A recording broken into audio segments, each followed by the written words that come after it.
দিছিলে আমাৰ ইয়াত গাঁৱত অহাৰ কাৰণে যিখন আমাৰ দলং আছে মহামাৰী ইয়াত 4-5খনমান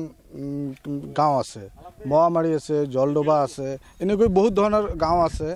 যেতিয়া বৰ্ষাকাল আহে এই ব্ৰিজখন নাথাকে ব্ৰিজখন নাথাকাৰ ফলত ৰাজ্যৰ এনেকুৱা অসুবিধা হয়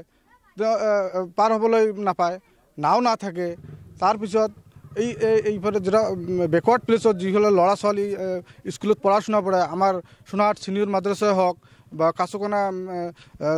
হাই সেকেন্ডাৰী হওক বা মেডিকেলতে যাব লগা হওক খুব অসুবিধা হয় মই চৰকাৰক অনুৰোধ জনাম যাতে এই 4-5খনমান যিখন গাঁও আছে এই গাঁৱৰ মানুহখিনিক যাতে সুবিধা কৰি দিয়ে যদি দলংখন দিয়ে তেনেহ'লে এই ৰাইজৰ সুবিধা অনেক সুবিধা হ'ব আমি চৰকাৰক বিনম্ৰভাৱে অনুৰোধ জনাইছোঁ।